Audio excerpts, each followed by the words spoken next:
పాక్ కాలబేరానికి వచ్చింది. ఆ దేశం గుండెపైనే కొట్టాం. ఉగ్ర సౌదాలనే కాదు వారి నైతిక స్థైర్యాన్ని కూల్చేశాం. భారత్ దాడులను తట్టుకోలేకే దిగొచ్చారు. ఇప్పుడు ఇస్తున్నది విరామమే. వారి వైఖరి చూశాక తదుపరి కార్యాచరణ.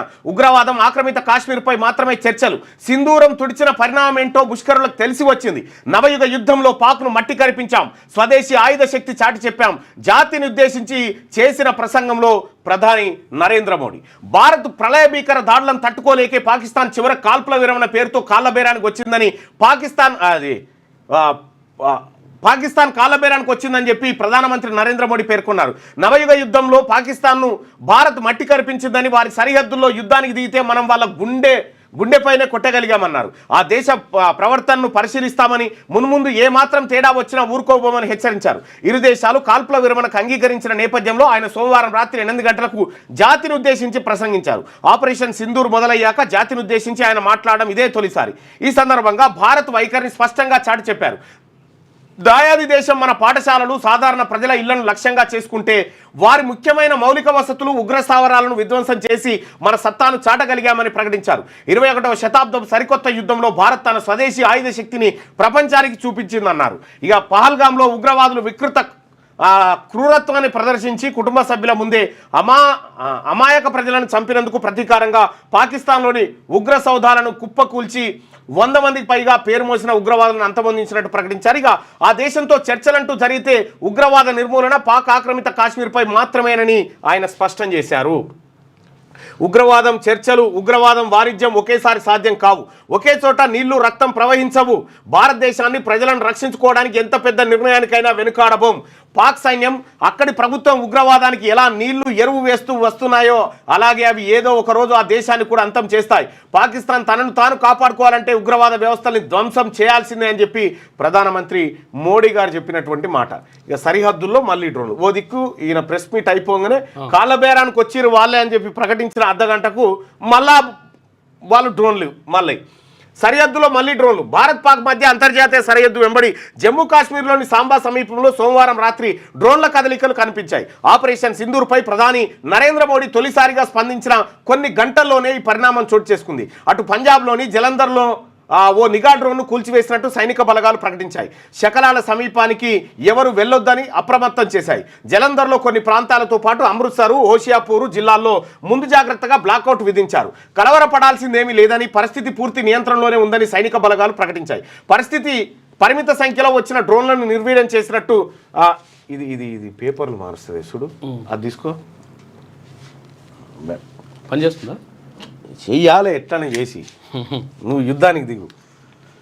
సైనిక బలగాలు ప్రకటించాయి. పరిమిత సంఖ్యలో వచ్చిన డ్రోన్లను నిర్వీర్యం చేసినట్టు తెలిపాయి. ముందు జాగ్రత్త చర్యగా మాతా వైష్ణోదేవి ఆలయ గుహ వద్ద అక్కడి రైలు మార్గం వెంబడి విద్యుత్ దీపాలను నిలిపివేశారు. ఢిల్లీ నుంచి అమృత్సర్కు వెళ్లాల్సిన ఇండిగో విమానాన్ని కొంత దూరం వెళ్ళాక తిరిగి వెనక్కి మళ్లించారు. ఇక జమ్మూ కాశ్మీర్లోని సాంబా జిల్లాలో సోమవారం రాత్రి కనిపించిన పాకిస్తాన్ డ్రోన్లు. ఓవైపు వాళ్ళు కాలబేరానికి వచ్చారని మన ప్రధానమంత్రి చెప్పి ప్రెస్ ఈయన జాతిని ఉద్దేశించి మాట్లాడింది అయిపోగానే వాడు డ్రోన్లు వేసాడు. మళ్ళీ మాట్లాడి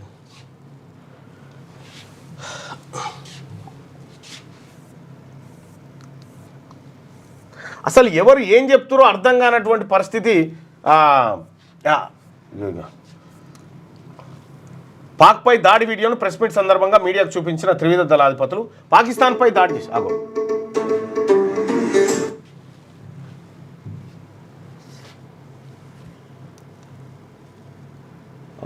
వాళ్ళ స్థావరాలపైన ఇట్లా దాడి చేసిరట.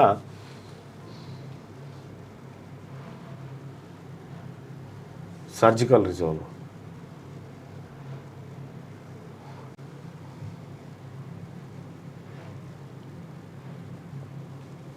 सर इवన్నీ కలిపేసిర్లే ఇందులో గాని ప్రధానమంత్రి మోడీ గారు మాట్లాడింది ఒకసారి చూద్దాం. नमस्कार, हम सभी ने बीते दिनों में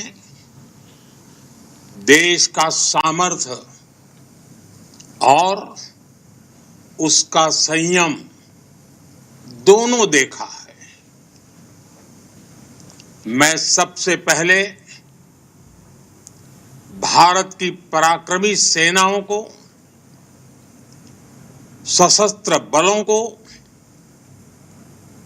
हमारी खुफिया एजेंसियों को, हमारे वैज्ञानिकों को हर भारतवासी की तरफ से सैल्यूट करता हूं। రైట్, నిన్న ప్రధానమంత్రి మాట్లాడినటువంటి చాలాసేపు మాట్లాడిండు, అందులో ఉన్నటువంటి అంశాలన్నీ ఇవే. ఇక సింధూర్ విజయవంతమైంది, పాక్లో నష్టానికి బాధ్యత అక్కడి సైన్యానిదే, దాడుల వీడియోలను ప్రదర్శించిన రక్షణ శాఖ అంటూ ఒక వార్త ఉంటే, ఇక భారత్ పాక్ అనుయుద్ధాన్ని మేమే ఆపాం, మీతో బోలెడు వ్యాపారం చేస్తామని ఇద్దరికి చెప్పాం, కాల్పుల విరమణ శాశ్వతమని భావిస్తున్నా అని చెప్పి ట్రంప్ అంటూ అమెరికా అధ్యక్షుడు వ్యాఖ్యల్ని తిప్పికొట్టిన భారత్ అంటూ ఒక వార్త. ఇక్కడ భారత్ పాక్ అనుయుద్ధాన్ని మేమే ఆపినామని చెప్పి ట్రంప్ చెప్తా ఉన్నాడు.